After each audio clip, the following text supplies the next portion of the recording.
धरती अंबर दिशा दिगंबर, धरती अंबर दिशा दिगंबर, मैया का जयकारा है।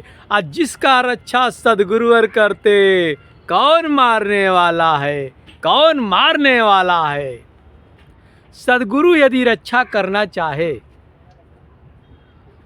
मौत भी लिखा हो, उसे मरना है तो वो अभी थर्राता है।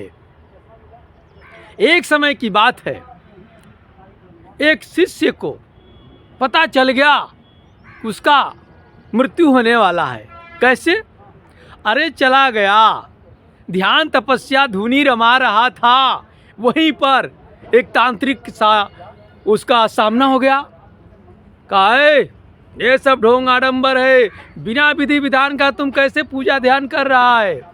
वह शिष्य बहुत ही श्रद्धा और निर्मल भाव से बोला कि हमारे सदगुरु जी बोले हैं कि इसमें कोई नियम नहीं है, भक्ति का कोई नियम नहीं है। उसे विश्वास नहीं हुआ और उसने श्राप दे डाला, जाओ तुम्हें आज रात को मरना है, कल का सूरज नहीं देख पाओगे।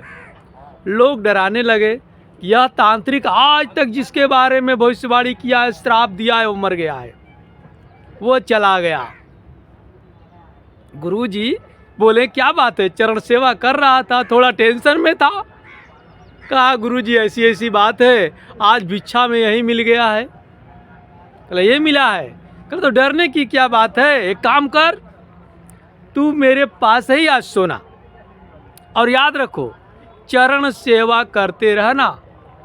कहा गुरुजी नींद तो नहीं कर, नींद नहीं तो चरण सेवा करो, और नींद आ जाए तो पास में सो जाओ, बस यही बात। ओ सोचा ठीक है, अब तो मरना ही है, सदगुरु चरणों में मौत मिलेगी, इससे अच्छा और क्या हो सकता है मेरे लिए। चरण सेवा करने लगा। फिर गुरुजी एक बार बोले याद रखना, कुछ भी हो जाए, स्वयं भगवान भी दरवाजे पर आ जाए, तुम्हें चरण सेवा छोड़ करके नहीं जाना है। रहा। और जैसे मध्य रात्रि होता है, वैसे जो है वह तांत्रिक माया भेजता है। सुंदर स्त्री जाती है ना, बुलाती है, नहीं जाता है, इसका ध्यान तो वहाँ पर है, सदगुरु की वाणी को फॉलो कर रहा है। फिर कुछ समय बाद फिर एक माया रचता है, स्वयं माँ लक्ष्मी जाती है, कहती है मैं लक्ष्मी की हूँ, मैं धन की देवी लक्ष्मी हूँ, आओ चलो मैं तुम्हें लेकर चलती हूँ, तुम्हें जो है अक्षय भंडार दिखाती हूँ। वह शिष्य कहा नहीं, मैं गुरुजी का सेवा कर रहा हूँ, इशारा में किया जाओ। फिर क्या बोला, फिर जो है उसके माँ के रूप में भेजता है कि माँ गई कि बेटा चलो बहुत आवश्यक है, मेरा आदेश है आओ। फिर इशारा किया नहीं माँ, मैं सदगुरु की वाणी को फॉलो कर रहा हूँ, मैं बात को नहीं काट सकता, तुम जाओ। तब तक वह मुहूर्त बीत चुका था। जानते हैं क्यों?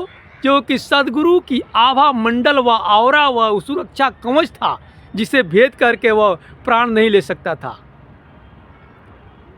जिसकी वाणी कभी झूठा नहीं हुई। और सुबह हो गया, दिन हो गया, गुरुजी के क्या हुआ, वो आया मारने।